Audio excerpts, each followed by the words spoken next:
Hello, everyone, and welcome to another SkaredCast Meta Monday analysis. I'm Skari, your grateful host. We are live. It is Monday, and last week was so much fun, and I had so much fun with everyone that I said, why not do it again for everyone? This is Meta Monday analysis unlocked. We have 7 40k GTs that happened this weekend, and one that was almost a GT, or it was just that close. So, that might get an honorable mention out there, but there are so many lists. And one of the things that really captivated me from this weekend was how varied the top field was this entire weekend. So over the course of all 7 of these, we're going to look at the variety of lists. There's not really very many repeats, which I think was one of the craziest things. And then towards the end, we're going to go over all the Patreon questions and all the questions from everyone out there who posted a question on the Patreon page or on the Facebook page or on the Instagram page or on the YouTube channel or on the Facebook group.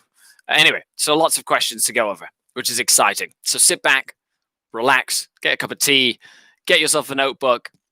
Let's dive in to what is hot when it comes to Warhammer 40,000 this week, because as a White Scar bike revs forward, so does a Nork chopper, apparently. Hey, DS, how's it going? Ian and John, hello, good day, everyone. Welcome. Thank you for tuning in. And if you're here live, you can always put super chats down, or you can always put a comment down over there. If you haven't already, click that likety like button so that the algorithm sets more people to watch. Because why not? Let's teach the world more about this game, shall we? This will be fun. So, in order of appearance, the first tournament that I want to go over was the Stay Safe and Play GT, which happened over the pond. And I just want to say thank you very much to 40kstats.com for compiling all of this information in one easy place. You can also use the Best Coast Pairings app where you can kind of get that, the Down Under Pairings app.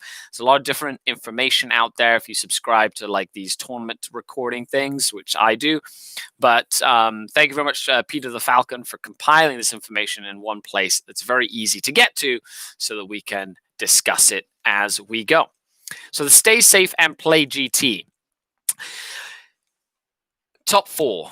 In first place, we have an Eldari mix with Harlequins and Eldar. This is Malik Amin Rubio, a name that is very popular and very known across the world when it comes to Warhammer 40,000. In second place, we have Mr. Alex Harrison with his Salamanders, still rocking the boys in green.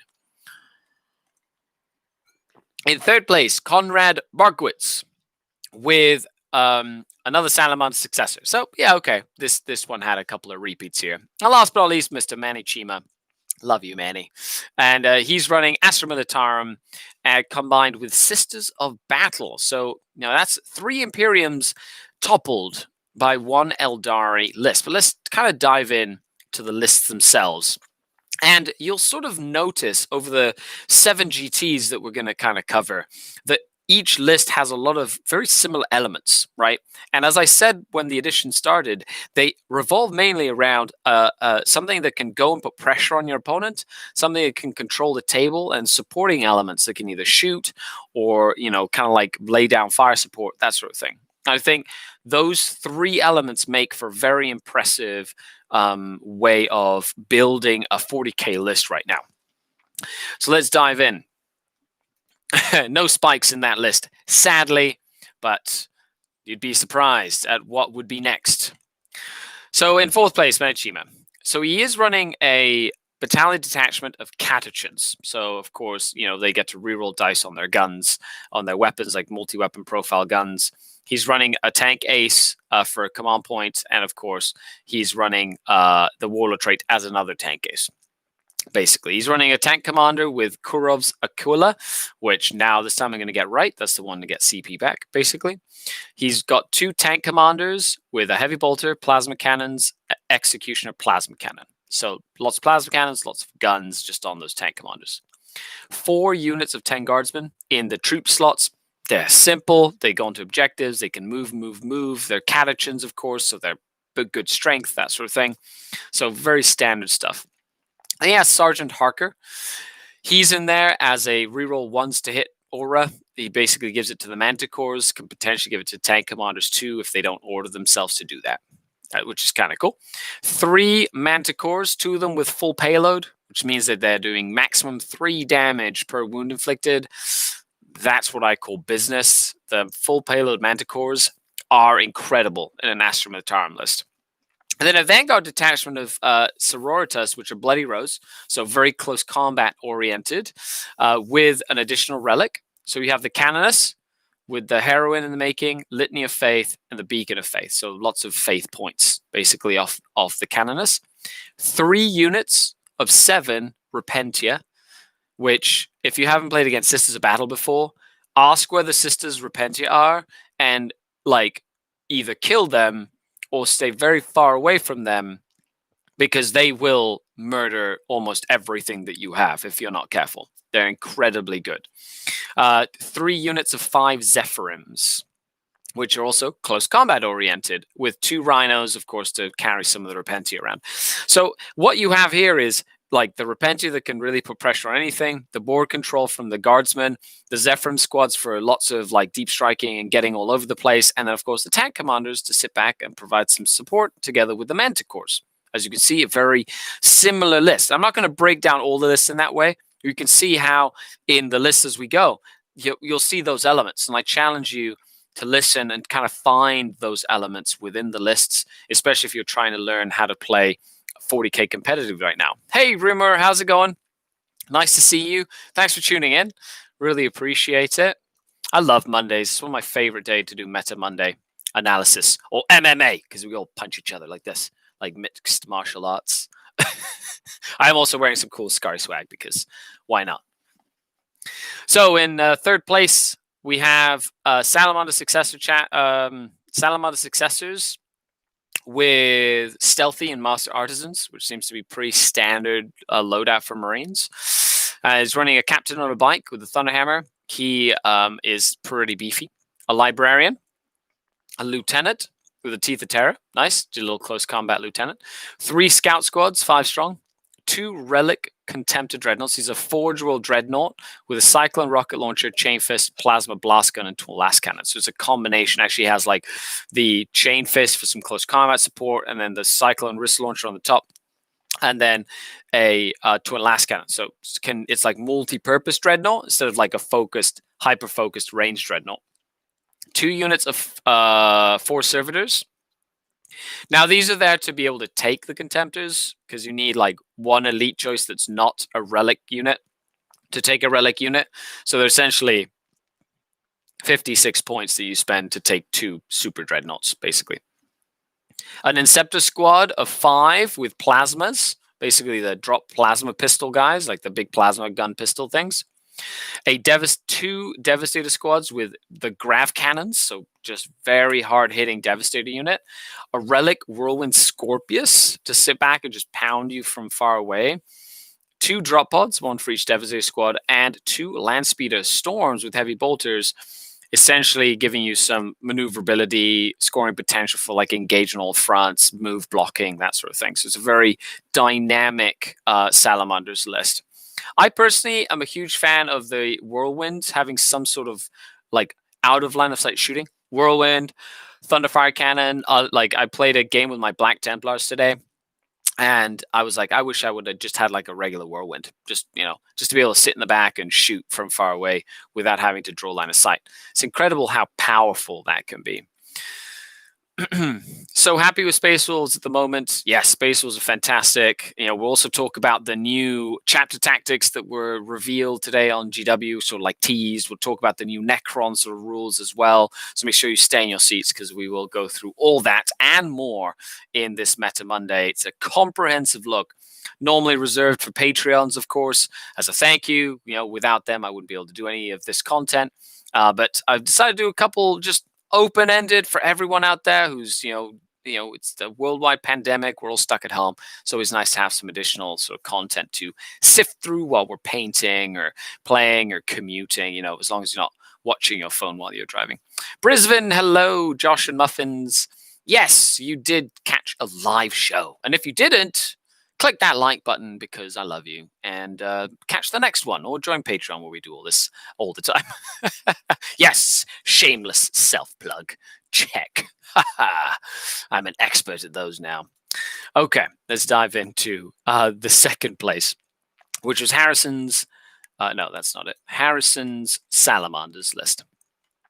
So a little bit of a change from his last list that he won a GT with, I want to say a month ago or so. He's running long range marksman and stealthy. So basically cover and being a long range. Cool. As a good salamander, he has a super captain on a bike. He does have a Primaris chaplain. He does have a 1 scout squad. This is a little patrol detachment of 5. He has an aggressor squad. So he has 2 aggressors. So 1 6 strong and 1 3 strong. Of course, the 6 strong one can combat squad. So even though it's 6 and you're like, yes, I've got blast weapons. No, just combat squads. Then he has 3 squads. Because it's a patrol, he can keep it a patrol and then essentially have 3 squads of aggressors in a patrol, which is kind of cool. He has an Inceptor squad of 6 with the plasmas. He has 3 Landspeeder Tempests in 1 unit of Landspeeders. He has 2 Eradicator units. Then he has a 2nd patrol with a lieutenant, a Phobos lieutenant, a scout squad, another Landspeeder Tempest. That's 4 Landspeeder Tempests. They're like little planes, basically. They're really annoying. They can move block you. Like they're annoying. They've got some decent guns, but they're mainly just to mess with your movement and mess with your ability to play the game. Devastator squad with grav cannons, another Eradicator squad. So that's 3 Eradicators, and then a drop pod and 1 Landspeeder Storm with a heavy bolter. So he's got a bunch of Landspeeders to just fly around and be annoying. Devastator squad and a drop pod to do some damage. Scout squads to take objectives. Sorry, that's a Landspeeder Storm. So that's, the scouts go in the Landspeeder Storms. Yeah, so it's like a dedicated transport for the scouts. Whoop-de-doo, just keeps them alive. They're like the new Venom. They're like a little Venom, basically, if you play Drukhari or Dark Eldar. Navi, won't Wolf and stuff from the change to Storm Shields? Nah, they get a 3-up armor now. Get excited. Jason says, hey, Skari, getting used to these Meta Mondays together. Keep up the good work. Thank you, Jason. Really appreciate it. I appreciate that. Cool. And then in first place, and this was a 29-person GT. So kind of the next one might only do the top 2 because then we've got some that are like really intense. But we have Malik with his Eldari. And he has a craftable detachment, Hail of Doom, and superior shurikens. So long-range shurikens and Hail of Doom for extra AP on shurikens. But he's running a Farseer Skyrunner with Doom, Executioner, basically to do mortal wound output, essentially.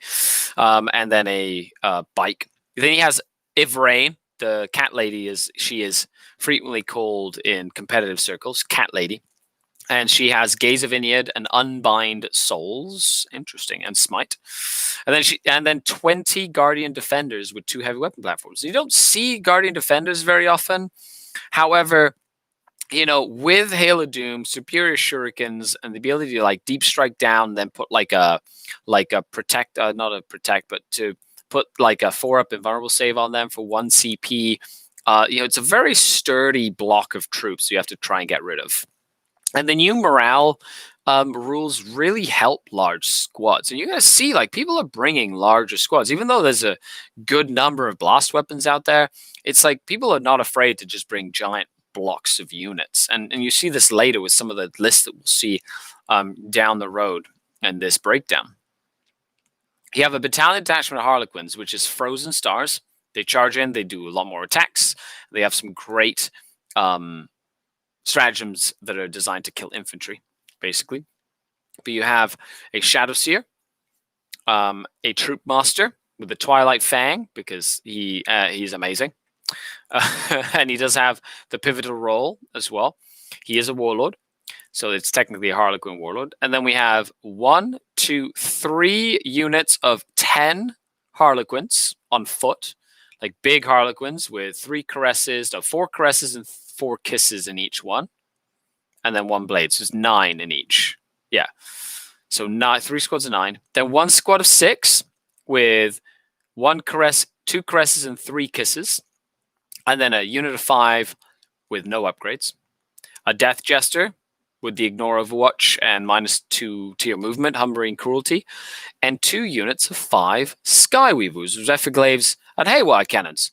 Like, the Skyweavers are excellent, but as you notice here, there are no tanks. It's like no vehicles, which cuts out a lot of the secondary choices that you're able to take. Doesn't really have enough infantry for you to pick the Reaper unit, like the killing, a bunch of models. Doesn't have any tanks, so you basically get like 0 bring it down points.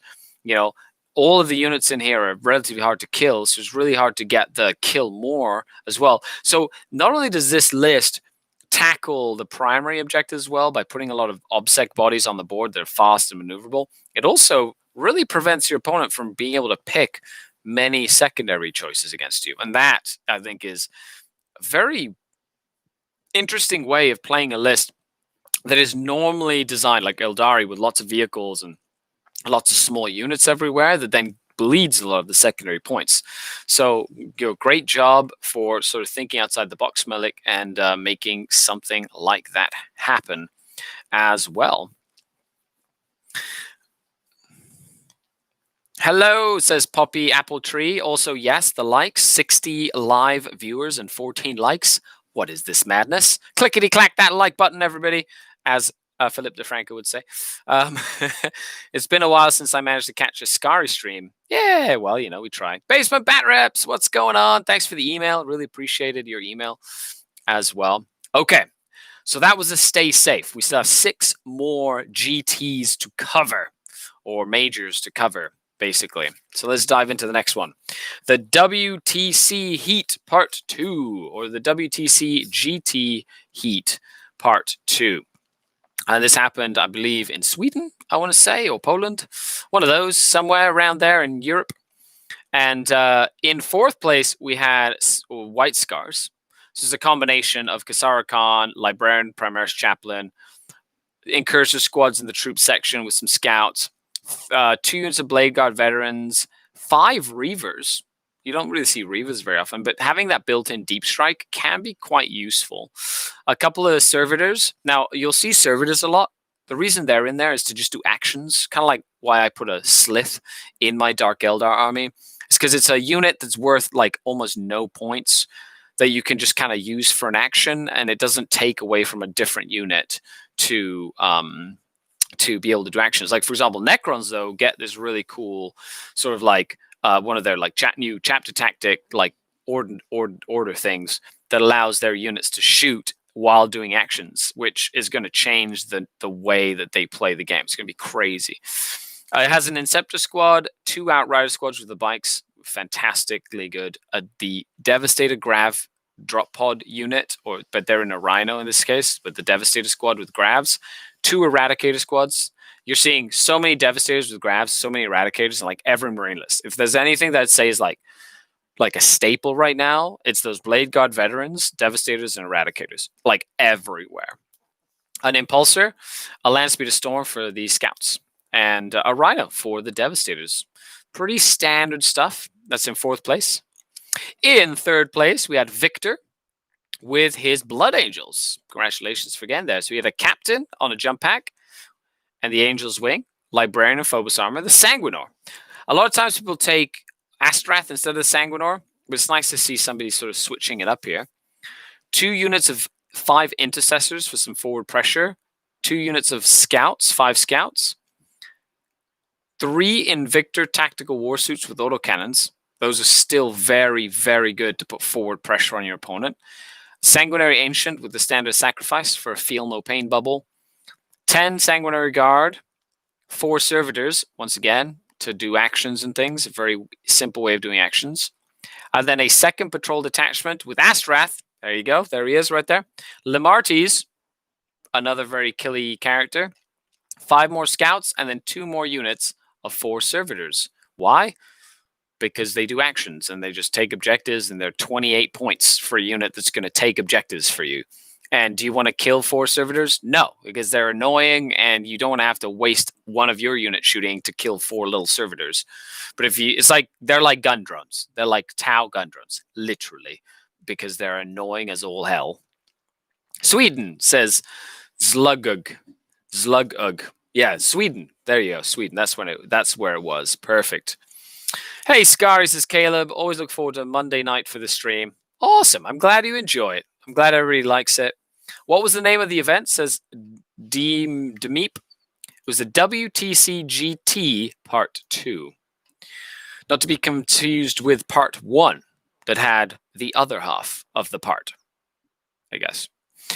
Clint says, what secondary should I take for Shooty Orc Army? I'll get to all your questions after the Meta Monday at the end of just going through the meta part of this. So if you have any questions, put them in the chat. Of course, we'll go over the Patreon questions first, and then the Facebook questions and things like that, and then we'll go over everything. Hey, Tarzan, how are you? Nice to see you. It's nice to see you on the stream. So in third place, we had another Space Wolves list. Apparently in Sweden, folks like Space Vikings. Interesting. Is there some sort of correlation between, Icelandic culture, Norwegian culture, Swedish culture, Denmark culture? There's something around there that has to do with some sort of civilizations of some kind. So Niels, he runs a battalion detachment with Ragnar Blackmane, who, by the way, is amazing. Wolflord and Phobos armor for some, sneaky Phobos armor. He also has Morkai's teeth bolts, which is funny. It's like a relic that allows all friendly units to like reroll wounds against a target it hits, or reroll ones to wound, which even affects like friendly units like knights and things. It's like not specifically Space Wolf units. It's kind of cool. 5 incursors with a Haywire Man. 2 units of 5 infiltrators. Who said infiltrators are dead? Literally, they're infiltrators everywhere. 5 aggressors with bolt storms. 3 units of 3 Blade Guard veterans, because they're ridiculously good for 105 points. A Judicar. We haven't seen one of those yet today. Like already, we've gone through like 8 lists. This is the first Judicar we see. Judicars are incredible. They are basically a Vexator mask for Space Marines. It's even better. It's so good. And a Relic Contempted Dreadnought with 2 Twin Last Cannons and a Cyclone Missile Launcher for some great long-range shooting firepower. A Relic Whirlwind Scorpius to be able to shoot stuff out of line of sight. A unit of Eliminators. And 2 Impulsors, of course, more than likely for the Blade Guard veterans. And maybe the Infiltrators if you ever needed to or something. But mostly for Ragnar and the Blade Guard veterans so they can get stuck in and just beat your face in. And that's, this doesn't have as much forward pressure as, say, a unit with like the Invictor tactical warsuits, which you put up and sort of pin your opponent in. But the 2 Impulsors really allow you to, and then having the Infiltrators and Incursors, they're like your forward pressure, but you can't be too aggressive with them. But having aggressors in like outflank, and then having the Blade Guard veterans kind of go into the midboard and then threaten anything, is still very, very powerful strategy and tactic as well. Boozle says, hey, Skari, not streaming on Twitch anymore? Yes, I do. Not the Meta Mondays, though. Meta Mondays are normally only on Patreon. However, I've been doing them on YouTube over the last couple of weeks because it's been so much fun having everybody sort of like be able to participate and enjoy the videos. I said, why not, do it? You folks enjoy it. If people want to support me on Patreon, they do. And there's no like paywall for like a lot of my content. Sometimes I do them, and I do more stuff for them, of course, but I thought I'd add this for the general community. There's not a lot of events out there and we're all trying to learn and we're all trying to really digest all this information. So why not? Let's make it available for folks. And I'm a Patreon. I just have been clocked out of Patreon. Yes, normally they're just on there, right on the Discord and the Patreon page. Charles, is there always room in the Scar Patreon family for any that want to feel the love of the fancy Archon? Well, if you say that in a very creepy voice, then sure. Okay, let's get back to the GTs here. And then in first place, congratulations to Johan And he's playing Space Wolves. Yeah, that's right. Space Wolves in first place, Space Wolves in second place, Blood Angels in third place, and in fourth place, White Scars. So let's just say Sweden seems to love their Space Marines. This is like, it's funny because this event is like the exception of the rule for 7 events where all the events are like really varied, lots of cool stuff. And this is like Space Marine, Space Marine, Space Marine, Space Marine. So we have Space Wolves, Ragnar Blackmane, of course. If you're playing Space Wolves and not running Ragnar, what are you doing? Even if you have the old Ragnar, just put him on a regular size base, put him on a little bit of cork so he's a little bigger, just run him as normal Ragnar. A Wolf Priest with a jump pack. Nice. 5 Assault Intercessors, 5 Blood Claws. Went cheap on that one. 5 more Intercessors with a Power Fist. 2 units of Blade Guard Veterans, 1 Judicar, a Relic Contemptor Dreadnought with the Cyclone and Twin Last Cannon. Seems to be a pretty standard list. 2 units of 5 Wolfen, which is the difference here. He has the Wolfen, which are very like shock troopy style. And 2 Stormfang gunships for the Wolfen to get up the board really fast. And then 1 Impulsor, because he can put both Blade Guard Veteran units in the Impulsor. He can put the 2 different Wolfen units and the Stormfang gunships. He can have the Wolf Priest follow the gunships around, and then Ragnar can, jump around in the Impulsor or whatever it is. Like, that's a very aggressive list. And the only thing he has that can really shoot is like the Dreadnought. The Stormfangs do shoot a little bit as well. So if you focus your fire, they're pretty good. But for 200 points, a Stormfang gunship is amazing. 200 points. My Storm Raven gunship's like 300 points. What? That's awesome. I love it. Wolven can't ride in gunship. Oh, well, sad face then. Then he's just got that for the Blood Claws. But thank you for the little bit there of me trying to get things right. Yeah, if you see I get it wrong, just leave a comment, please. I'll remember for next time. Awesome. So it was a WTC GT Part 2, which is a 29-person event. Awesome. So now we jump all the way over to the Iron Man, the NSW North South Wales Iron Man tournament, which I believe was in the land down under. Yeah, New South Wales. I believe that's what that stands for. Very exciting. So all the way on the other side of the planet, and we still have 1, 2, 3, 4, 5 more events after this to go over. No, 4 more events after this, and it only gets crazier. So I'm excited to discuss this with you. Now, if you see something that you like in one of these lists, just leave a comment. It'd be like, that's kind of cool. I like that, because it's always cool to see what you think as well. So we have a battalion detachment of Goths, Orcs, in first place.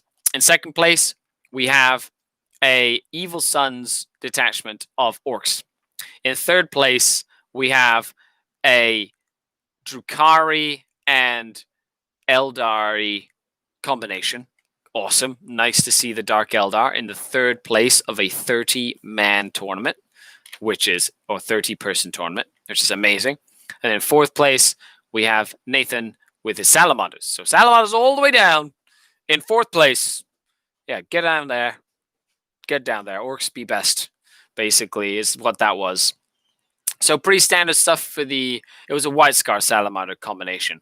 But you have like White Scars with Blade God Veterans. You have the Judicar, some Impulsors and Eradicators, pretty standard stuff. And then some Inceptors and Aggressors in the Salamanders detachment with the Captain on a Bike. So pretty standard elements that we're starting to see more in Salamanders / White Scar armies. So you can kind of make those up. The Drukhari army was very interesting. He ran a custom coven Artists of Flesh, and that is -1 damage, basically. So you shoot at anything in that coven, -1 damage. So if your 2 damage weapons become 1 damage, so it's really useful against a lot of these like newfound 2 damage weapons that we're starting to see like everywhere, which is pretty crazy. But he has a Homunculus as the Warlord, 5 Racks, 2 units of 4 Grotesques, 2 Raiders with Disintegrators, and then a Spearhead detachment. This is the biggest part of the list, with the Wrath of the Dead and Expert Crafters. which is a Farseer on foot, an Autarch Skyrunner, 8 Storm Guardians in 1 unit, 5 Wraith Guard with Wraith Cannon, 2 units of 3 Shining Spears with Skilled Rider for the extra invulnerable save, 3 Wraith Lords, and then a patrol detachment of Cabal of the Blackheart for a pocket Vect, just so you have it on hand, with Ivrain, Cat Lady, with Word of the Phoenix and Gaze of Inead, which is lots of mortal wounds there, and 5 Cabalite Warriors with a Blaster, which is incredible to just have them, literally, 5 Cabalites just sitting in the back. If they die, no more Vect, but it's nice to have it in your pocket just in case you need it. What? You can't keep up with a billion different units? That is correct. Running, biking, swimming, and then 6 games of 40k? Yes, that's what I love. Wolverine can ride in a gunship, but just 3 of them. Okay. It's just they have like a cap. Okay, interesting. Lots of different information I've been fed today. I like it. Okay, so in 3rd place, that was the Homunculus Eldari combo. Great. Now the 2 orc lists are totally different from each other, but they're really cool. So the first one is a Forest Castle, and he's running a battalion detachment of Evil Sons with a Big Mech with a custom force field, Weird Boy, and Zad Snark the Ripper, right? 30 boys in a unit, then 1, 2, 3, 4 units of 10, so just MSU, lots of small units of boys, 3 single Death Copters, a gun wagon, and then a Vanguard detachment of Death Skulls with a War Boss with the Power Claw, a Weird Boy for the jump, 3 units of 10 commandos, and this is where it got weird for me because it's like 30 commandos. They have built-in deep strike. Death Skulls lets them reroll a hit and a wound and a damage roll. They get a 6-up invulnerable save. Like, they're pretty snazzy, and that built-in deep strike can be very good for actions and scoring points. And you'll see that in pretty much every list. You have something in your list that can help you do actions, whether it's servitors, whether it's the commandos. But in this case, he's investing 30 models worth, so 3 big units of commandos to work in on that. So that was really interesting to see. And then 3 units of 3 Mega Knobs with 5 Storm Boys right at the bottom, just as like a fast-moving infantry unit. And the Mega Knobs are really the ones that do most of the damage, but by the time you kill them, you have to kill the other 100 orcs that are coming your way, 30 knobs and 60 more boys and a big blob of 10 boys. And then all in there, you've got a War Boss with a Power Claw, and you've got all these knobs and weird boys and Zard Snark or whatever his name is as well. Excellent combination. And once again, not there's 1 vehicle in that list. So you're also denying secondaries to your opponent, right? I think that's a very important part of it. And then we have the 1st place with Peter, and he's running a very similar Orc Goth list to what we've seen do well recently at tournaments, with a couple of modifications, probably for his own play style. But you do have a battalion detachment of Goths with a big mech and mega armor, Gazgul Thraka, and a Weird Boy for the jump. And he has a Warp Head for Warpath for the extra attacks. He has 30 boys, 30 boys, 30 boys, and then 20 boys. So if you're doing the math, quick math is 110 boys right there. Only 5 commandos. So no 30 commandos, but 5, right? 2 units of 3 Mega Knobs, a Pain Boy to give everyone a 6-up Feel No Pain, which when you have 120 bodies on the table adds up big time. And then a Burner Bomber to do mortal wounds galore. Like, if you haven't played against the Burner Bomber before, it will fly over your models, do a billion mortal wounds, then it explodes and does a billion mortal wounds more. So excellent choice to add that in as a bit of spice. And a truck that can, of course, carry the Mega Knobs to keep them safe from shooting until you crack open the truck. But what are you going to kill? A truck or the 120 orc boys that are swarming objectives, right? And that's sort of how that style of list gets you, is by like swarming the board with these objectives and things like that. Awesome. So I hope you enjoyed that one. That was a New South Wales, I believe, Iron Man tournament. It was a 30-person event. that happened in the land down under, I would assume. And it was 30 people. So congratulations, orcs. Like, there you go. You got some variety happening at the top now. So now we start getting into the heavy hitters for events. And we'll start with the San Antonio tournament. That was 36 players. And we'll go with... So in fourth place, shout out to fourth place, Jose. He was playing Space Wolves. Very similar list to what we've seen before. Wolfen, Eradicators, Impulsors, and Incursors with like Ragnar. So nothing super like crazy. Fourth place, congratulations. Then in third place, we had Gregory Hunter with Imperial Fists. So once again, some more Space Marines still doing great, but with a Chapter Master and a Primaris Captain, 3 units of Infiltrators, which is funny because people usually tend to find Infiltrators to be more expensive than they're worth. 3 Blade Guard Veterans and a Judicar, 2 Relic Contemptor Dreadnoughts with the Cyclone and Last Cannon, which we've been seeing very frequently as like fire support. It seemed that unit, the 2 Contemptor Dreadnoughts with the Cyclones and the Twin Last Cannon, seems to have replaced that Leviathan Dreadnought and the Derideo Dreadnoughts as like a good staple for some long-range shooting. A Devastator squad with heavy weapon with Grav Amps, an Eradicator squad, and a Relic Leviathan Dreadnought with heavy flamers, 300 killer missiles, and a drop pod and an impulsor. No. Okay, I'll check it. So an impulsor as well. So we have in second place, we had Travis Starnes with a Slaanesh battalion. And this list was one of the most creative lists that I've seen come out. And it's just pure Slaanesh. It's crazy. You have Keeper of Secrets, another Keeper of Secrets, a Celesk, right? So the 3 HQs. And then take a look at this, 30 Demonettes, 30 Demonettes, 30 Demonettes. So 90 Demonettes. And then 5 Fiends, 5 Fiends, and 5 Fiends. Now, Fiends have a very similar action to the Mirror of Slaanesh, where they can hold you in combat, basically. And they don't let you fall back, which is very, very powerful. Having 15 of them coming at you with 20 demons. That army is on you in one turn and is like an all or nothing. They went second in a 36-person event. Think about that. That is incredible. With just straight up Slaanesh demons. Awesome. Travis, shout out to you because that is a fantastic feat as well. Sammy asked a question. I'll get to that in a second as well. Steve says, I'm really happy to see all the Infiltrators love. Yeah, I just got into Space Wolves with the Prophecy of the Wolf Box and built 2 units because they sounded cool.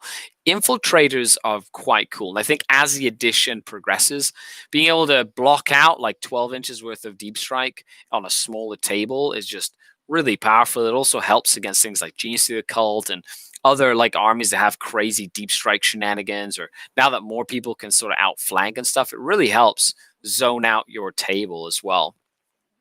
I think the only demons I haven't seen do well is Khorne, says Brisbane. Hey, that's fair enough. You know, like Khorne demons are one of the hardest ones to see, but it's cool to see a Slaanesh list like that do so well in a competitive scene as well. And then in first place, we have a very, very creative Death Guard army by Josiah Cook. This is a spearhead detachment of Death Guard, the Poxmongers, and he's running a Lord of Contagion and a Lord of Contagion, so 2 Lords of Contagion. He's running a Hellforged Land Raider Achilles. So that's right, a Land Raider Achilles, but an evil one with Contaminated Monstrosity for the Feel No Pain. By the way, I ran a tournament this Saturday at the Mini Wargaming Bunker. At the Mini Wargaming Bunker.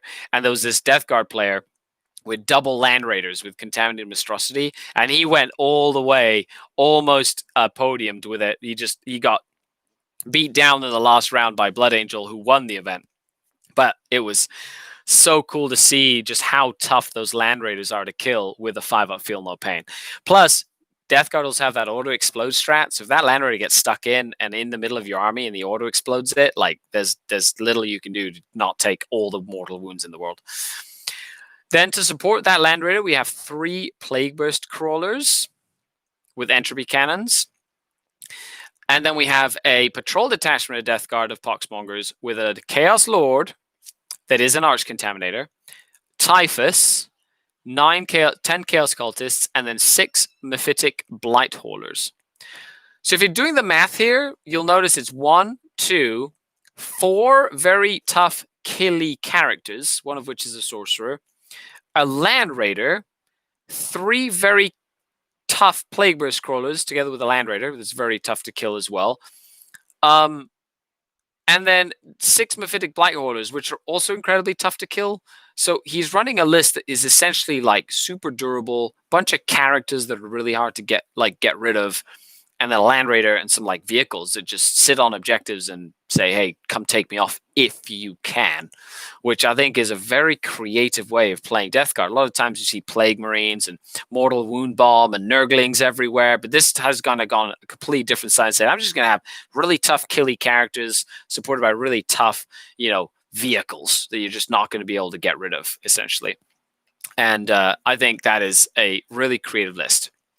So that is the San Antonio Shootout, which was a 36-person GT that happened over the course of the weekend. Once again, very creative list. We had that Slaanesh army. We had that Death Guard army. That was really cool to see. Noah says, wondering if you're going to discuss the Tyranid list as well. We haven't gotten to that one yet. Why are you spoiling all the fun?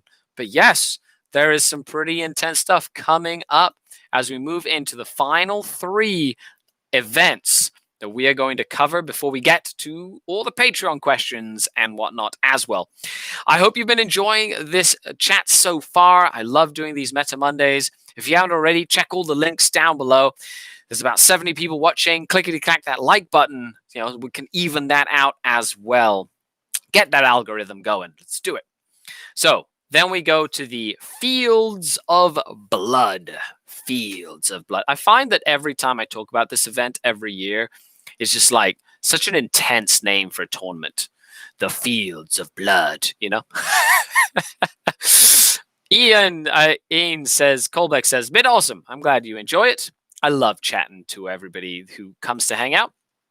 So the Fields of Blood was 42 players.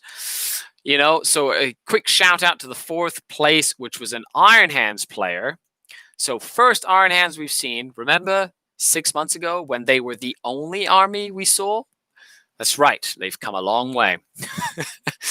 But David was running essentially a captain, a chaplain, and lieutenant, 3 intercessor squads with assault bolt rifles, blade guard, Vanguard veteran squad, little squad with jump packs. No jump packs on these, just a Vanguard veteran squad. Interesting. 3 Centurions with rocket launchers, last cannons, the Devastator squad in the drop pod, a Relic Leviathan Dreadnought, and then a couple of Impulsors, of course, to run the intercessors inside. So pretty standard, Iron Hands unit. Nothing I wouldn't have come to see before, except with some new Blade Guard stuff and things like that. In 3rd place, Hayden Korak, which I actually messaged him and I was like, congratulations on your 3rd place, because he's playing legit Drukhari, and not just any Drukhari. He's playing Witch Cult. Pure, unadulterated Witch Cult.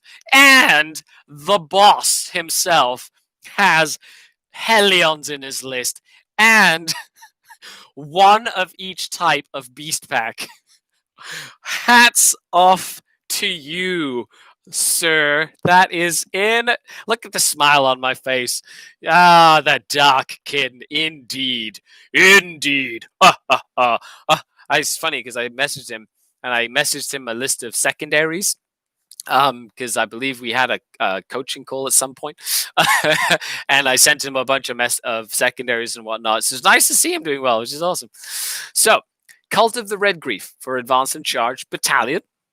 He's running a Beast Unit, 2 Claude Fiends, a Beast Unit, 4 Chimera, and a Beast Unit, 6 Razorwing Flogs, which is probably the best of the 3. But that's awesome that he's running such a like an eclectic units of beasts. By the way, I've been loving my beast packs.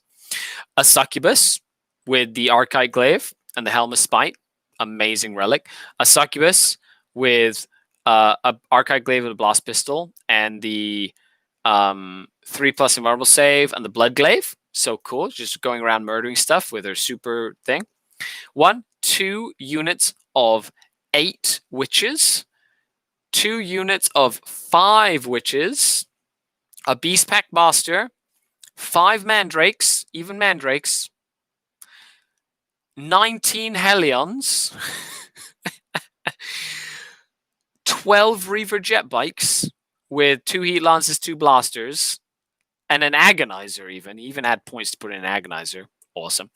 5 Scourge with 4 Haywire blasters, and a Razorwing jet fighter with dark lances, 2 Raiders, and 2 Venoms. Like 2,000 points on the nose. What a boss. I cannot believe, like, that is incredible. Amazing. Hayden bribed his opponents to let him win, says Mitchell Taylor. So many Skittles, that's right. It's so funny. Oh my goodness gracious. He has loaded dice and he always gets easy matchups. Very funny, says Nex. I think it's awesome that he won with Drukhari. So hats off to him. There will be fun times ahead. But it's funny because I played a battle report not too long ago with full witch cult, and I ran 3 patrols, but I ran 3 different witch cults. I ran like always a +1 strength witch cult. I ran advanced and charge witch cult. I ran test of skill witch cult for like +1 to wound vehicles and stuff. And it was quite an interesting list dynamic. I really enjoyed it. So, and now that I've been testing Inari, like I've been testing the Incarn and whatnot, having more witch cult units is definitely very interesting. But anyway, let's dive into the rest of it. We still have 2 more events to go. In second place at the Fields of Blood, we had Michael Stewart with his Raven Guard. Wow, first Raven Guard in 5 different events that we've seen. Let's see what they brought. Shrike, awesome. A Librarian and Phobos armor, good. A Lieutenant with an Oculus Bolt Carbine for the, super shooting. And X Tenebris, of course, for the super sniper rifle. 2 Incursors with Haywire Mines. 2 units of Infiltrators. Nice. A unit of 8 Intercessors with Stalker bolt rifles to be able to snipe some characters. 3 Blade Guards. A Judicar, which is amazing. 5 Vanguard Veterans with jump packs, but they all have Storm Shields and Thunderhammers. That's 5 of them. 5 Thunderhammers, 5 Storm Shields. That's literally like a little missile that you shoot at something to like go and just murder something. Kind of like a Smash Captain, with a little bit more versatility in some ways, a little bit less versatility in some ways.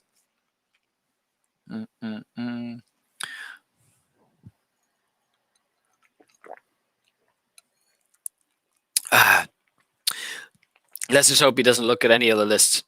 What do we want apart from witches? More witches! That's right.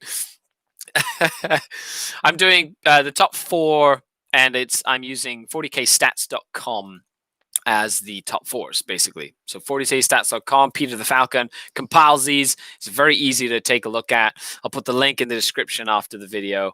New Zealand, bro, witch cult meta. That's right. It's so exciting. It's awesome. I love it. Okay, and then he's got... Sorry, got sidetracked. 2 Inceptor squads, 1 with plasmas, 1 with assault bolters. Those are deep striking pistol shooting guys. A suppressor squad, which, by the way, is one of my favorite units. I think suppressors are quite good. 2 units of eliminators and 1 eradicator squad. So 2 sniper rifle units and a single eradicator unit for the melters. Pretty standard stuff, Congratulations on getting second place. But that's like, I like it. It's a good Raven Guard list. And last but not least, in first place, we had Michael Taylor with his Custodes at this 42-person GT with a Shield Captain and Alaris Terminator armor, a Shield Captain on a Dawn Eagle jet bike, Custodian Guard 4 strong, Custodian Guard 4 strong, Sagittarian Custodians, which is a Forge World unit, 5 strong. I believe they have super bolters. Alaris Custodians, so Alaris, 6 strong. A Contemptor Achilles, one Contemptor Galatus, which I believe is the combat one, and a Telemon Dreadnought with the Storm Cannon, and Bolt Launcher. So Shooty Dreadnought, Close Combat Dreadnought, Shooty Dreadnought, Custodians, Elite Terminators, 3 units of Elite Troops, couple of characters. Doesn't seem like a lot, but Custodians don't need a lot to win games. They sit on objectives. They kill you off of your objectives. Lots of stratagems. And he, of course, was using the Dread Host, which allows you to deep strike with your units and then have 3d6 charges, pick the 2 highest. So very reliable charges without having to spend an incredible amount of CP on the banners, which is also something to keep in mind as well. Robert Saunders says, oh man, not that Michael Taylor dude. Well, I will say it definitely reads Michael Taylor. As I said there, my brain is trembling from how Witch Cult exclusive list would function. What a madman, but that's so cool. Farseer Chibi, yes, it is. It's because combat can be so powerful. You know, it's very, very powerful. Michael Taylor says, no one likes Michael Taylor. I don't know, but I don't know about that Michael Taylor guy. We're going to start shade here. So that was a Field of Blood, a 42-person GT. And we go to the final 2, the big baddies. And we will start with the Red Rock Exterminatus event, which was a 108-player major event that happened over the weekend. And I mean, 6-0 and you didn't even podium. I have Custodians, but I'm hesitant on buying Forge World. Can't make a decision. Kaiser, to be honest, the decision for Forge World is, do you like the look of the model? Yes. Would it look cool? Like, is that why I have a Tantalus, 2 Reapers, and a Super Revenant Titan? Yes. It's because it looks cool. It's the rule of cool. Just get yourself some stuff. Okay, so the Red Rock Exterminatus. 108-person GT, and in 4th place, or major, sorry, in 4th place we had Adeptus Mechanicus by Jason McKenzie, and he ran Forge World Mars with Call, Tech Priest Manipulus in a battalion, 3 units of 3 Cataphron Breachers with heavy arc rifles, 2 units of 5 Cerberus Raiders, 4 Castellan Robots with the Phosphor Blasters, 2 Scorpius Disintegrators. Pretty standard stuff. And then a secondary patrol of Mars as well, with a Tech Priest Engineer, 7 Skitari Vanguards with just carbines, 5 more Raiders, so that's 15 Raiders, 3 squads of 5, 1 Onager Doomcrawler with the Icarus Ray, and another Scorpius Disintegrator. So in 4th place, your standard AdMech list with 3 Scorpiuses and a Doomcrawler, and 3 units of Raiders, which are probably game-winning in my opinion. However, no Chicken Walkers, which I think are some of the strongest units in the book, and no Priests, which I feel are also very, very strong in an AdMech list as well. So what do you think about this list? Leave a comment down below. Then we have in 3rd place, Timothy Buta with his Tyranids. Yes, you didn't hear me stutter. 3rd place at 108-person major with straight Tyranids. So what in the heck did he bring? Well, he brought a battalion detachment of Leviathan. So for those who don't know, Leviathan, if you're in 6 inches of a Synapse creature, you get a 6 of Feel Pain. Pretty standard, like pretty cool stuff to keep a bunch of dudes alive. So you have a Neurothrope, a Tyranid Prime, 2 units of 10 Hormagaunts, 2 units of 10 Termagaunts. Now, those are excellent. They basically just run up and take objectives and are just annoying. A big unit of 9 Tyranid Warriors with enhanced resistance and 3 Venom Cannons. They're excellent for, like, mid-board board control. 2 Lictors. Remember what we said about units that help you do objectives and actions and stuff? Lictors do that. They're excellent for that because they're not characters. 5 Zoanthropes for some mortal wound output. Then a secondary patrol detachment in Tyranids, which is a Chronos detachment. So being Chronos, I'm assuming it's going to be shooty. So let's see if I'm right. We have a Broodlord. Well, that's not shooty, is it? A Neurothrope. That's not shooty either. 5 Genestealers. That's not shooty at all either. 2 units of 3 Ripper Swarms. And only 5 Genestealers. Crazy, crazy. Madman, I say. Then he has 6 Hive Guard with Impaler Cannons. That's shooty. 2 Exocrines. That's shooty. One of them has Adaptive Physiology, Dermic Symbiosis. So the Chrono Psychic power allows you to explode on 6s to hit, and then if you put on an Exocrine, it explodes on 5s and 6s, so it does more hits per shot, making them incredibly deadly. And I've been at the receiving end of a Chrono shooting patrol detachment, and if you're not careful, it will level your army as well. Colbeck says bugs. Bugs! That's right. Bugs everywhere, I say. So that list, Tyranids, 3rd place at the Red Rock Exterminatus event, which is crazy. I'm not talking about fields. I'm talking about Red Rock Exterminatus event. It's 108 players. Okay, and then we dive into 2nd place, which is Imperium, with a combination of, drumroll please, Knights and Admech. Not the Rusty 17 this time. However, 8th edition called, and he wants his list back. But it is Household Raven of all households, which is legit the oldest household in the book for competitive play. We're running a Knight Castellan, 2 Knight Wardens, and then a Outrider detachment of 1 Tech Priest Engine Seer, and then 3 units of 9 Raiders, which are the puppy dog horses, which are amazing. You will win games just with those Raiders. They're incredibly powerful. For those of you who don't know, they have a pre-game move, so they can move before the game starts, basically, after you know who goes first or second, so they can get into good positions, screen out parts of the board, etc. And secondly, when you declare a charge against them, they can immediately move away. And that allows you to do so many crazy things, like get in the way of other charges, or get onto objectives that you weren't on originally, or make people fail their charges in weird ways.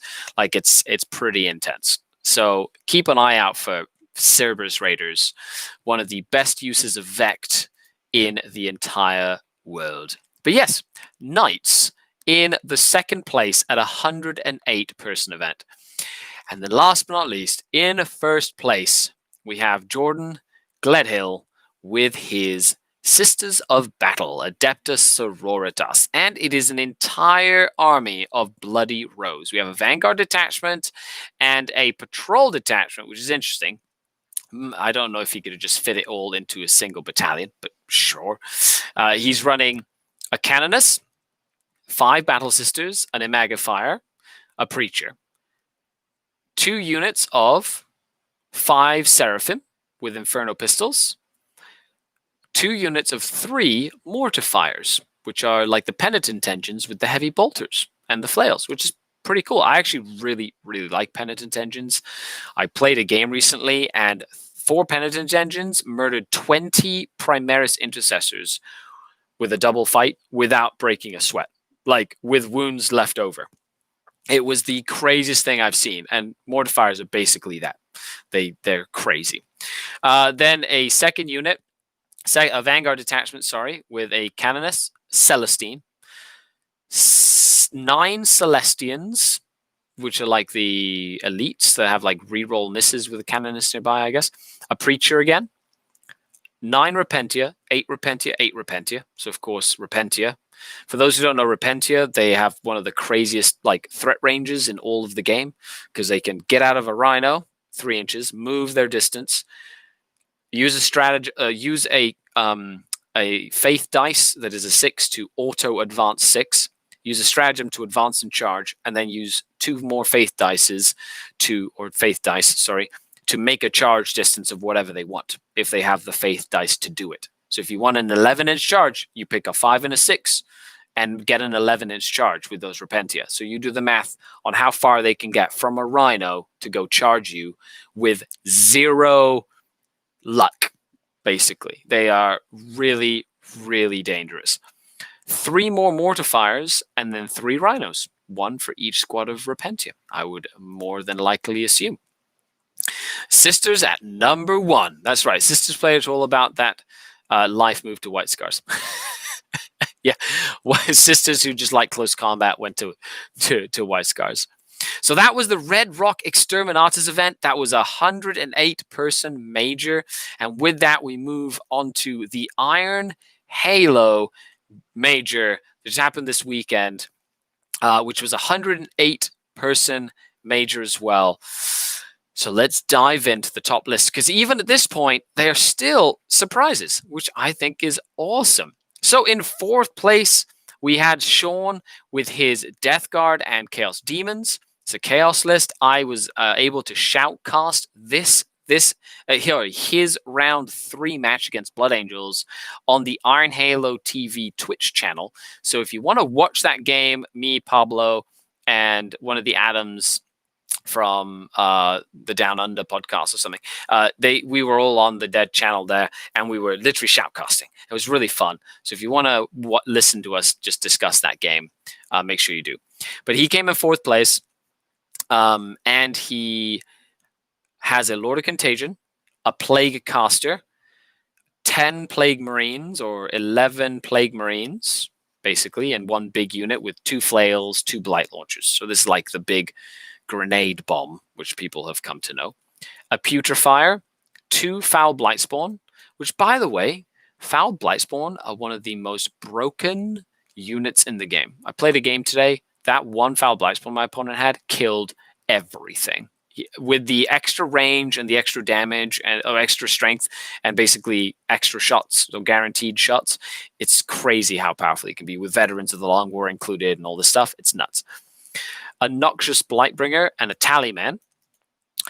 3 units of 5 Chaos Spawn that you can give Contaminated Monstrosities to, so they all have 5-up Feel No Pains.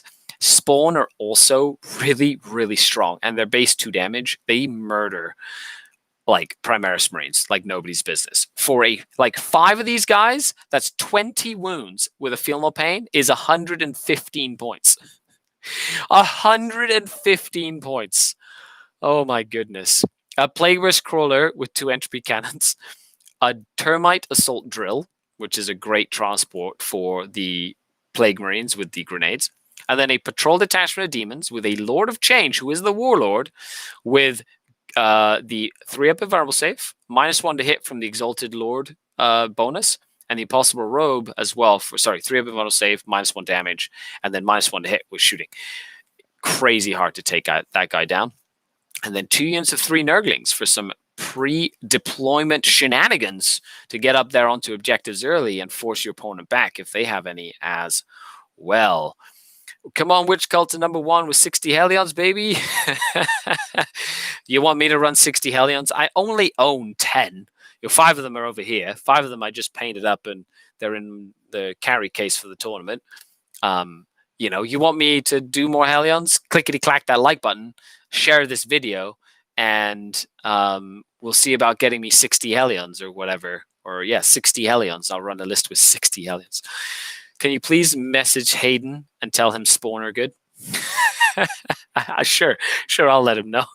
Charles is so proud of Jordan and his sister's win. Yeah, it's fantastic. Good job for Jordan. So we're talking about the Iron Halo here, going to 3rd place. And in 3rd place, Ryan Snyder was running Custodes and Shadow Keepers, which is the more traditional one. They have a -1 strength to your weapons stratagem, which is really good. But he's running a Shield Captain on Deagle Jetbike. He's running a Shield Captain Alaris Terminator.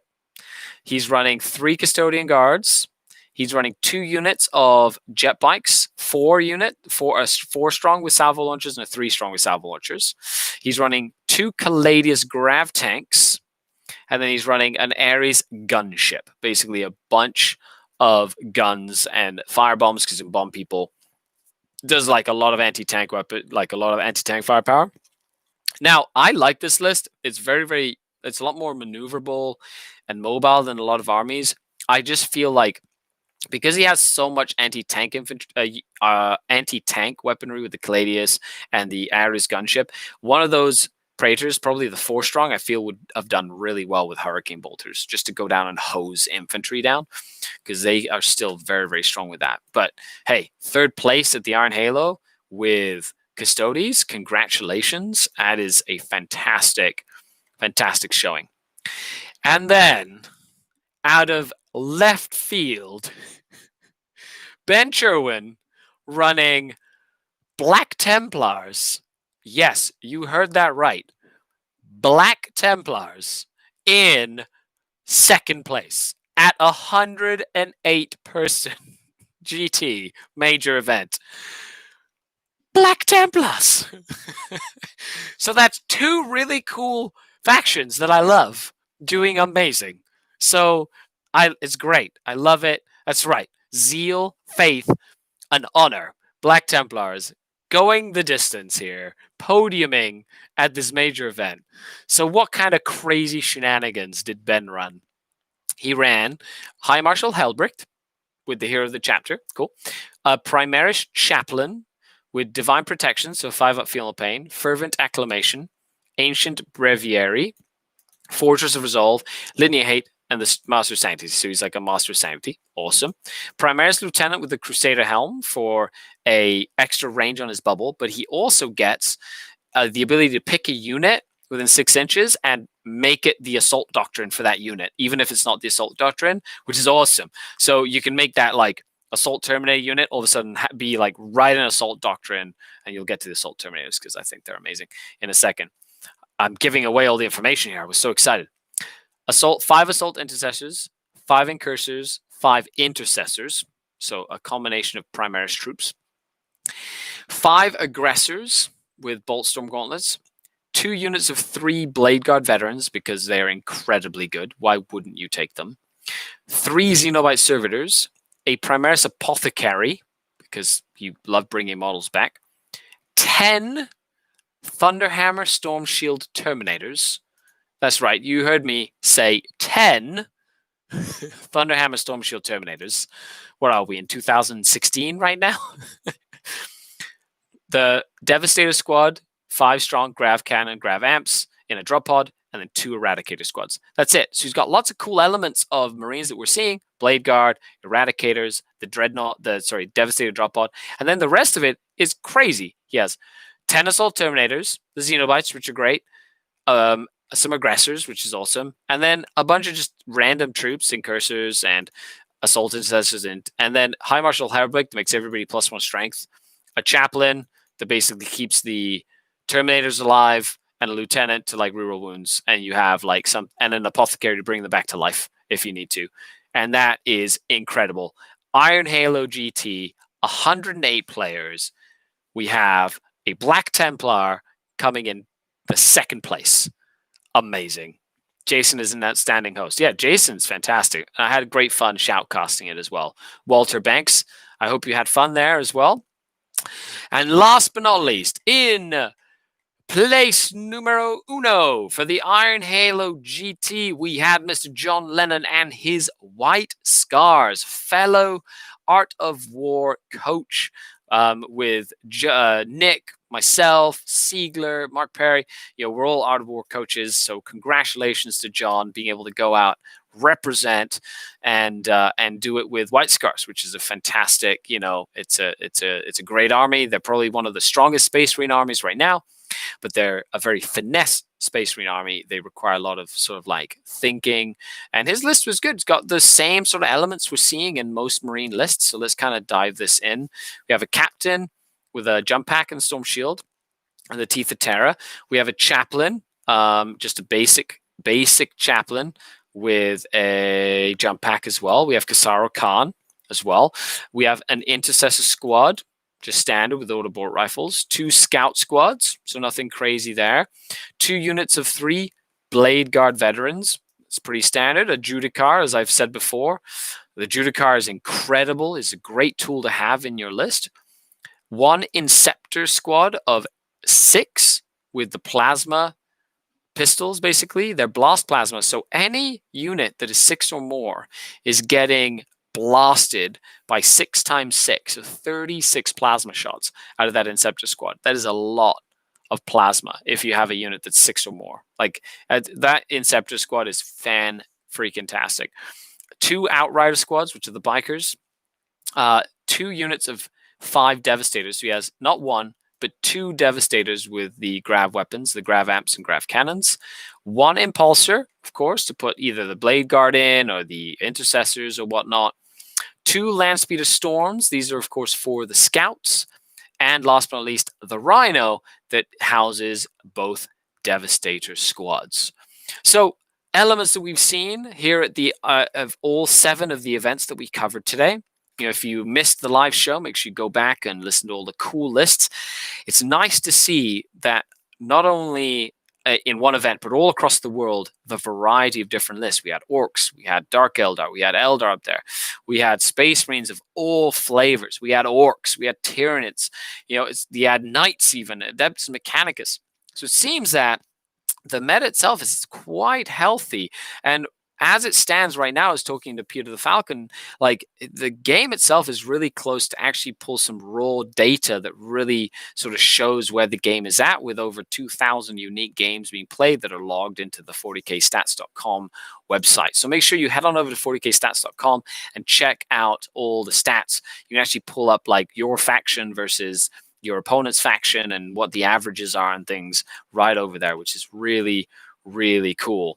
Other than that, now we're going to go into the Q&A section. So if you have a question and you've been watching, first of all, click that like button. Thank you very much.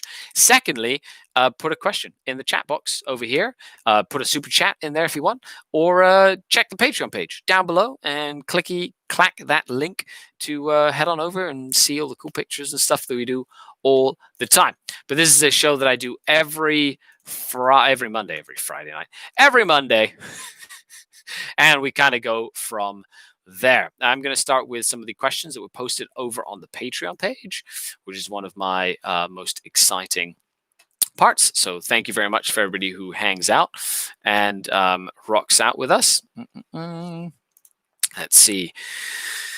We got the posts. We got the... Nope, not a new post. I don't need to do post. Where are the published posts? There we go. Boom. Found them. Meta Monday question thread. View. Awesome. Okay. So, first question from Mr. Kolbeck. How do you keep motivated to build, paint, or look into new rules and armies? Not many tournaments on right now, or getting burnout as well. How do I keep motivated to build and paint or look in about new rules with not tournaments and stuff? That's a great question, Kolbeck. Most of us around the world have been locked down, shut down, right? Haven't been able to really spend as much time with friends or follow the routines that we have normally enjoyed. So one of the things that keeps me going is painting and collecting just things that I had lying around that I thought would be cool to sort of paint and build. Another is the fact that I love my faction so much that it's easy for me to sort of rebuild my army from scratch, which is kind of what I'm doing right now. I actually got some Scourges that I'm working on right now.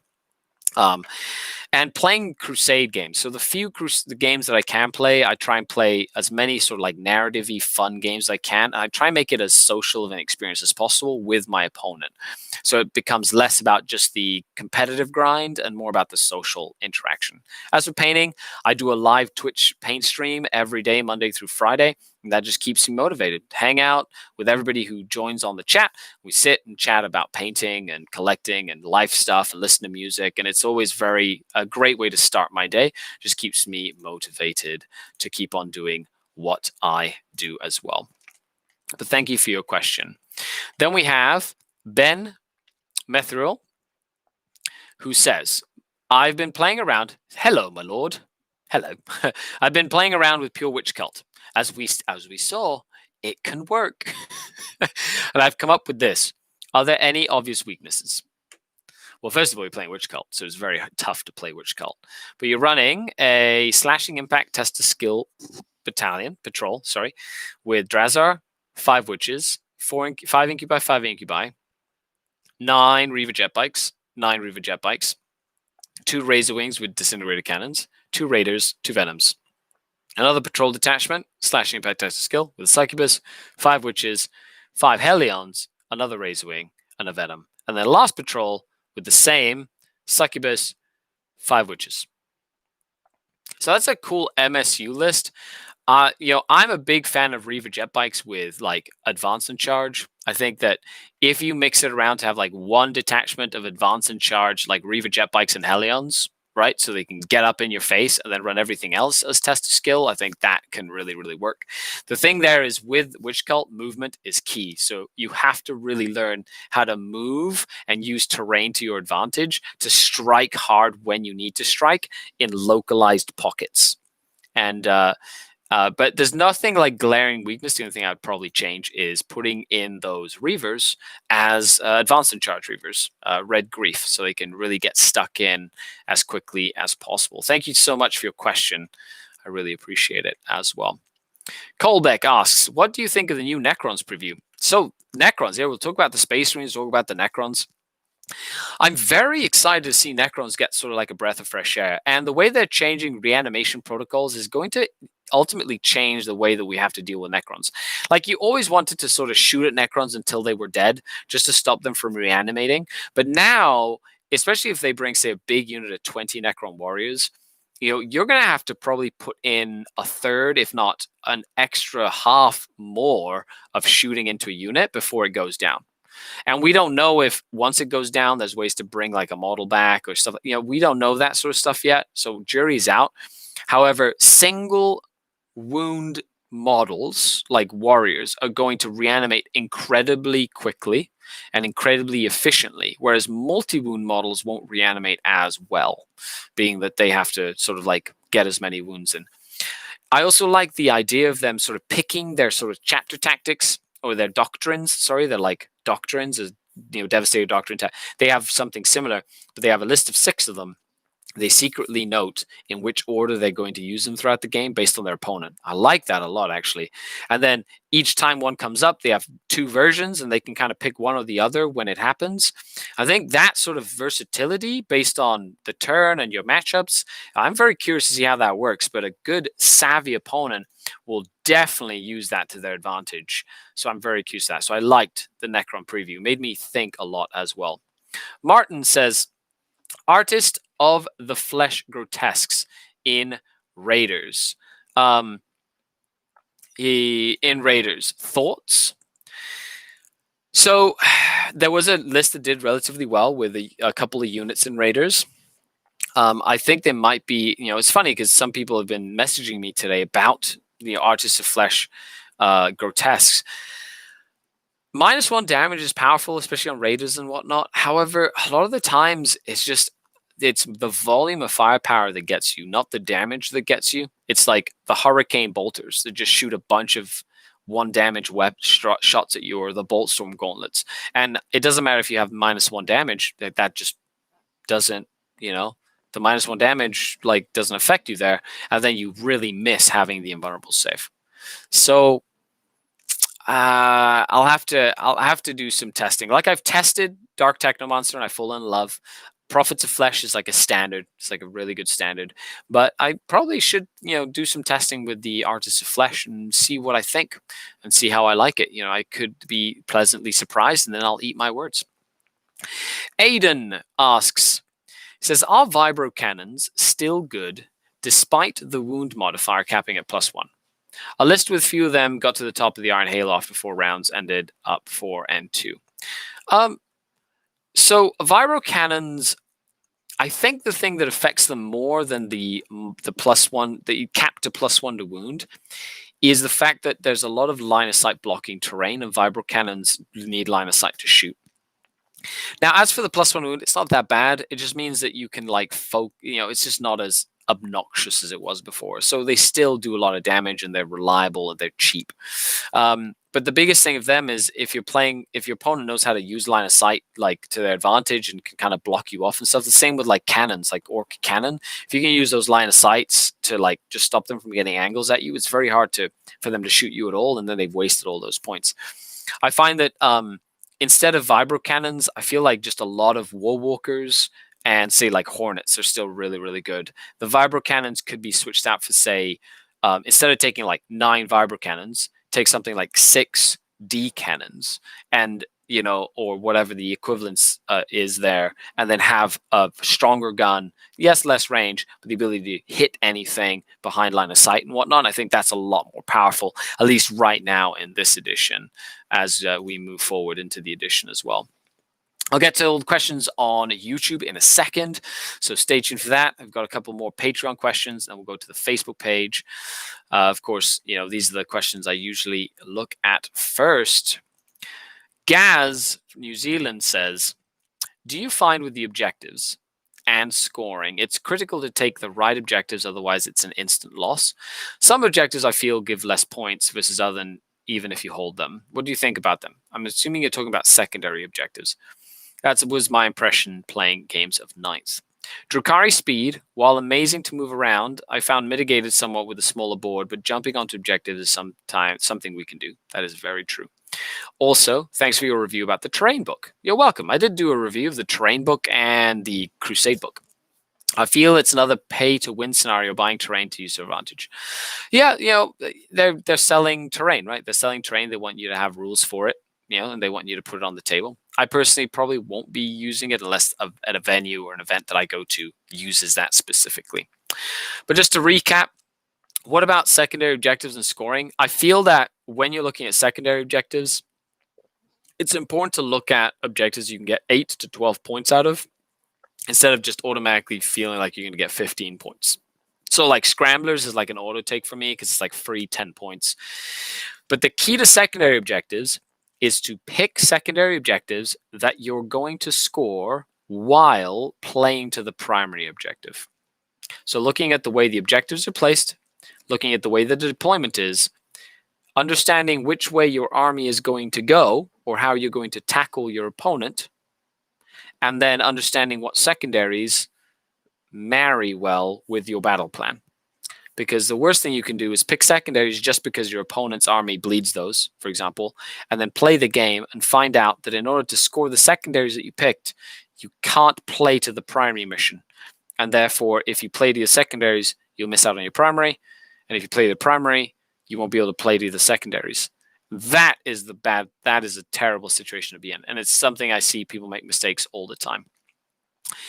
Colbeck asks, looking at starting Chaos Space Marines, do you think World Eaters have any pay? K.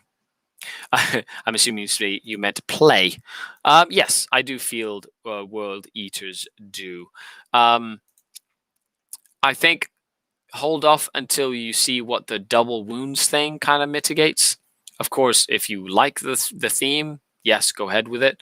I personally like the Red Butchers, basically, the Terminators with attack twice and stuff. I think that is incredibly, incredibly powerful. So, Joshua Bishop asks, is a Reaper really worth it over a Ravager, basically? Yes, it is, in my opinion.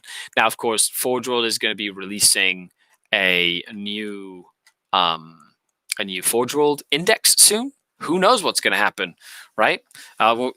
So we'll see that. After this question, we're going to jump into the Facebook questions, and we'll ask some of you YouTube questions as well. Hanjo from Kings of the Hill asks, how do you think this list functions? How best to play into it with Gunboat Fusion Harlequins? Okay, that's a very in-depth question. But we have Sisters of Battle Battalion Bloody Rose, so shooty. Canoness Celestine Triumph of St. Catherine, so lots of miracle dice right off the bat. 3 units of 5 Battle Sisters, cool. An Imagnifier, a Preacher, 3 units of 9 Repentia, 10 Zephyrim, 1 big Dominion squad with Stormbolters, a Seraphim squad of 5 with Inferno Pistols, 2 Exorcists, and 2 Rhinos. So how does this list play? Well, it keeps stuff in deep strike, puts pressure on you by kind of moving the Rhinos into a central position to ready to jump out, using the Triumph and the Battle Sisters to sort of get on objectives, like zone out the table. Now, how do you have to play with it with Gunboat Harlequins? Well, if you can crack open the Rhinos, that's excellent. Once you've cracked open the Rhinos, or you can get those close combat units out, they're a lot easier to deal with as a Harlequin, because you can just jump in, attack, move away. Jump in, attack, move away. And I think that's kind of that hit and run strategy is super, super important. But the key is sort of getting them to get out of their transports or get down and attack what you want them to. So you're probably going to have to sacrifice transports or units to sort of have them baited in to come and charge you, so then you can focus on them as well. That would be my thought process there. And also, if they get very aggressive with that Dominion squad, you can kind of use them as a stepping stone, if they move them into the middle of the table.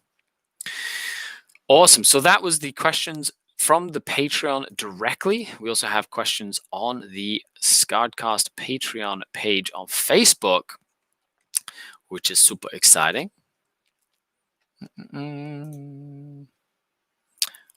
Oh.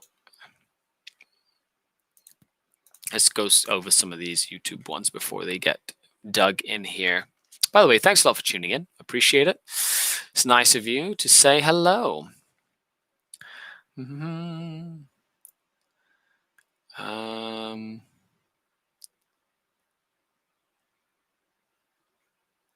How frustrating, it says 9Breaker2. Thanks for your question.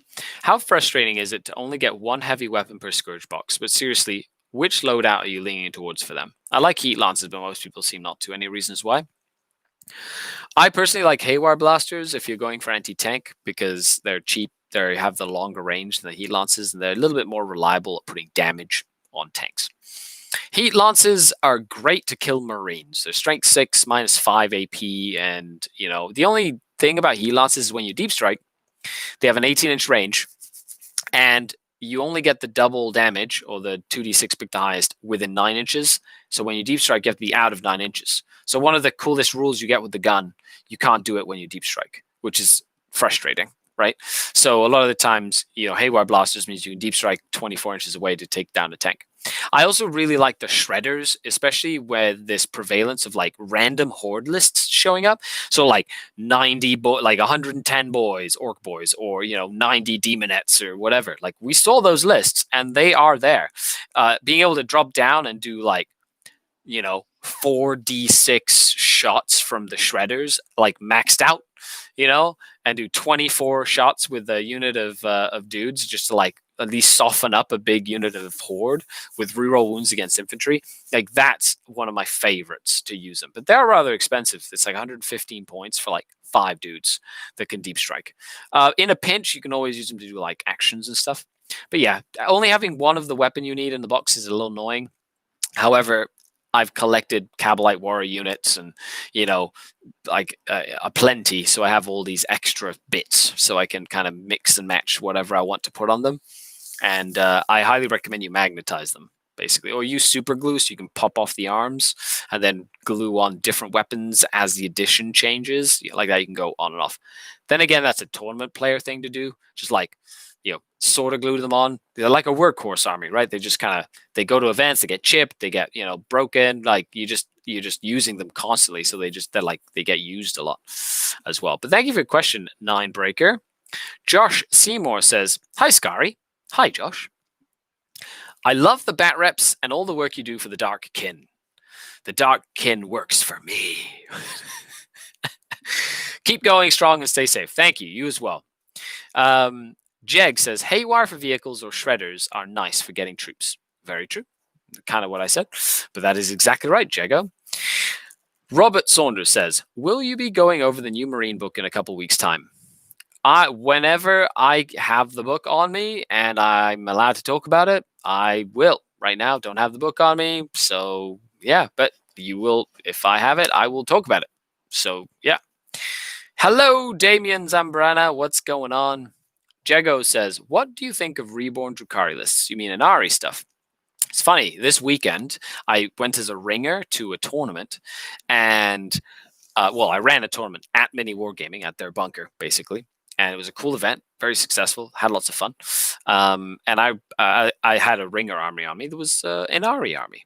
Really fun, actually. I really enjoyed it. The Incarn is incredibly fun to use. I cannot wait to use her more.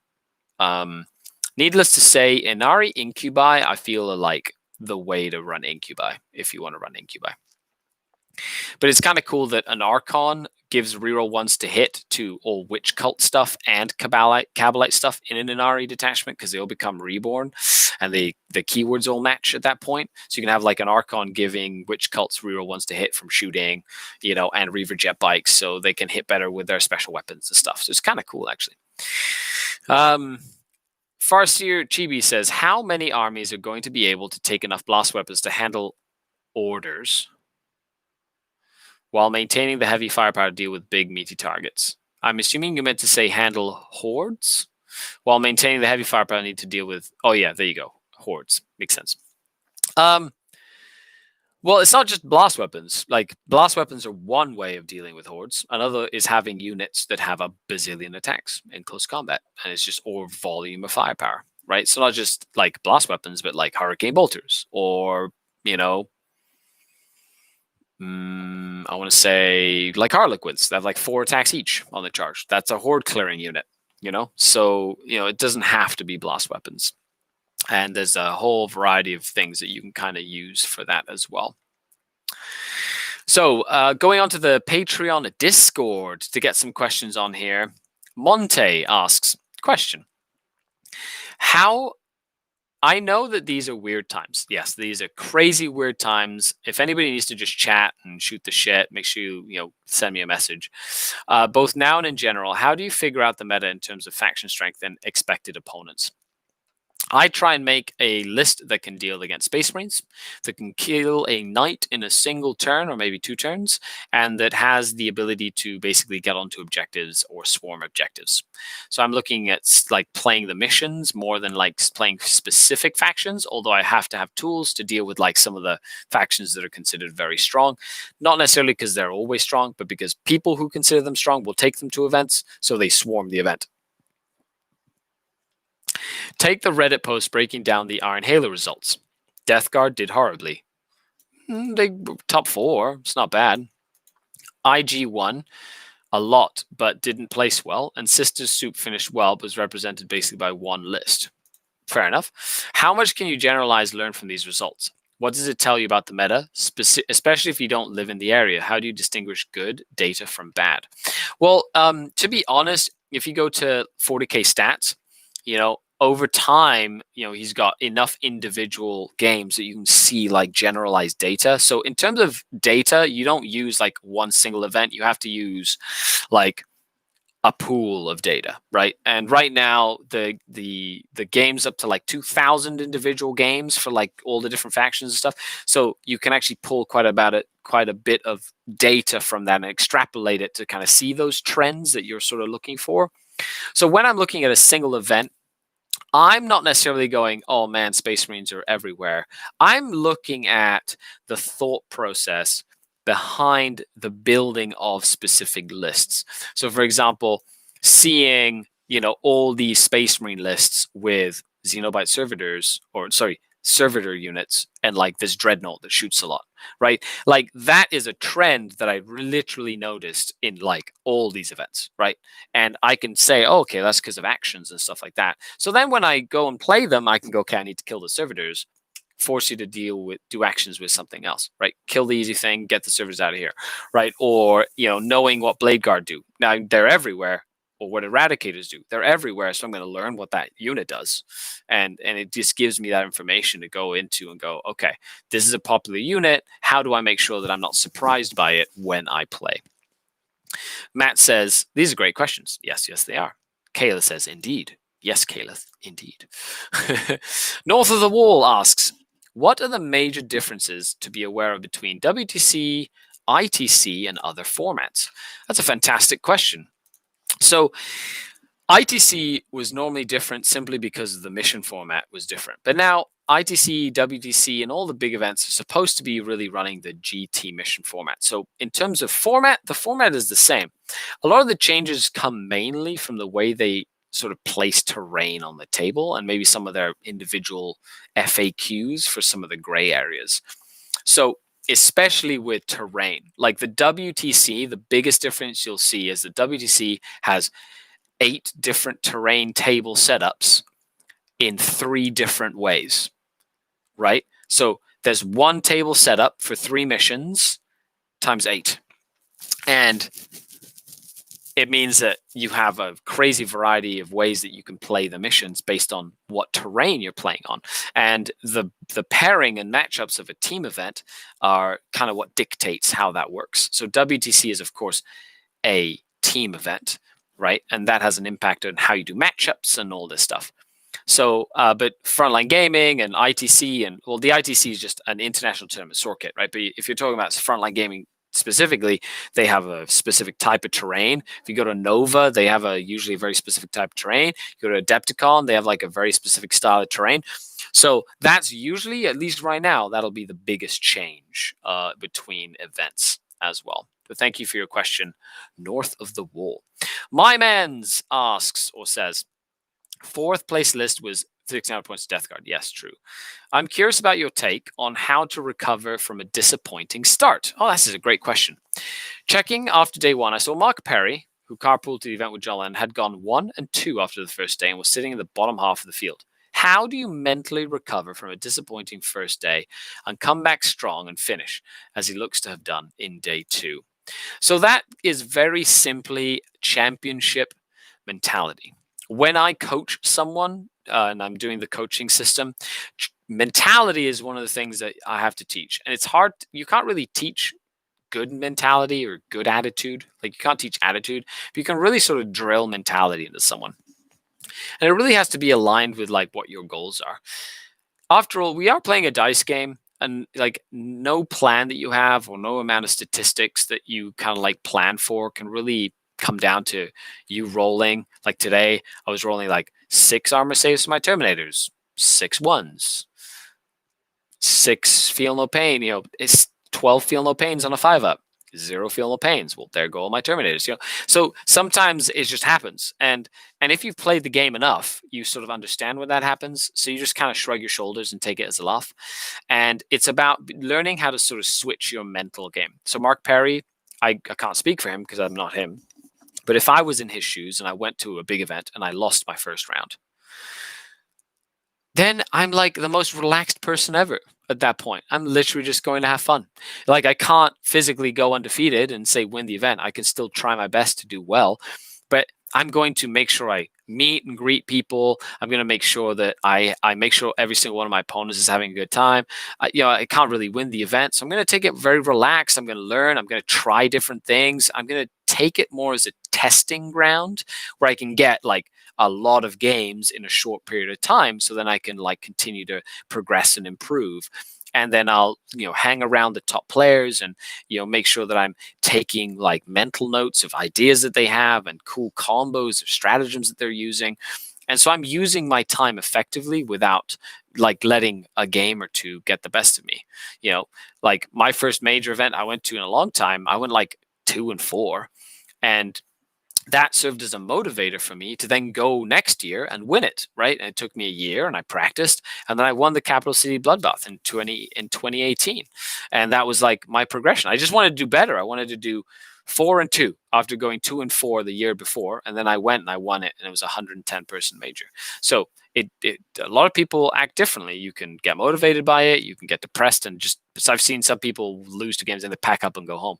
Like, I don't understand when that happens. Like I'm not the kind of person that does that, because I'm there for more than just winning. I'm there to learn, and I know that in loss, like by losing, I'm really learning. Like, how did I mess that up, right? Like, what can I learn? How can I improve? So I hope that answers your question. That's a fantastic question, my man.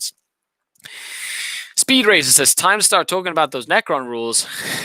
I think we talked about them a little bit. It was really cool to see the Necrodermis. Hey, Colbeck, thank you so much for the super chat. I have some Dark Angels, 5 Stone Bolters, 5 Assault Terminators, Land Raider, some Firstborn.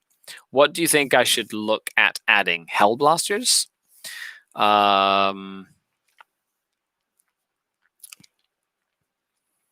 I would go with a unit of intercessors, just standard, stock, run-of-the-mill intercessors. That's what I would add. You need some troops, some either incursors, some infiltrators, or some just intercessors. Get some like Primaris troop choices and start making that transition into getting some good troop choices for your army as well. In terms of Necrons, one of the coolest... Hey, Gaz, what's going on? I just went over all your questions and stuff. One of the coolest things that you can do is for Necrons, or I really like the Necrodermis, basically like the Ghazghkull Thraka special thing where they can only take 3 wounds per phase. That is amazing for Satan. That is awesome. And then, of course, they've got the quantum shielding rule that was sort of like brought up as well, which is you get like a 5-up in save against shooting, and then you can like ignore damage and whatnot. Awesome. I cannot wait for the Necron book. I cannot wait for Space Marines. They're going to shake up the way that we look at the game. It's going to be crazy.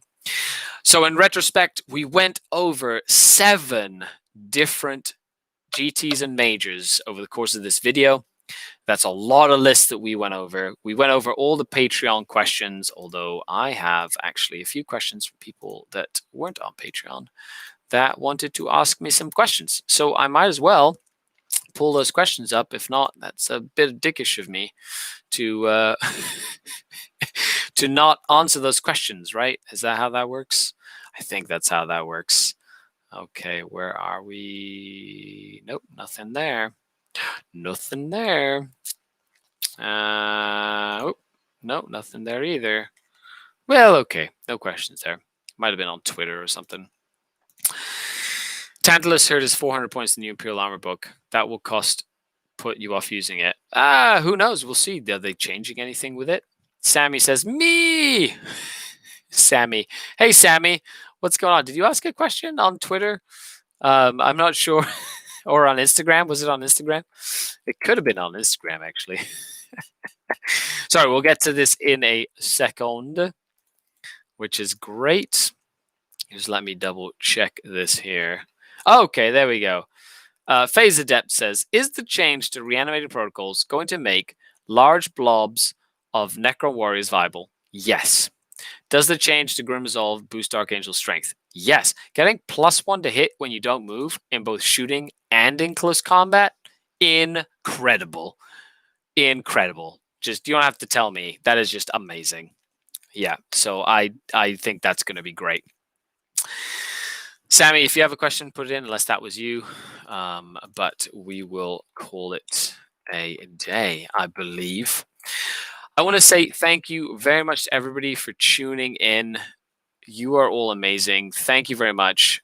If you'd like to support the channel on Patreon, I couldn't do this without the Patreon supporters. Make sure you check the links down below.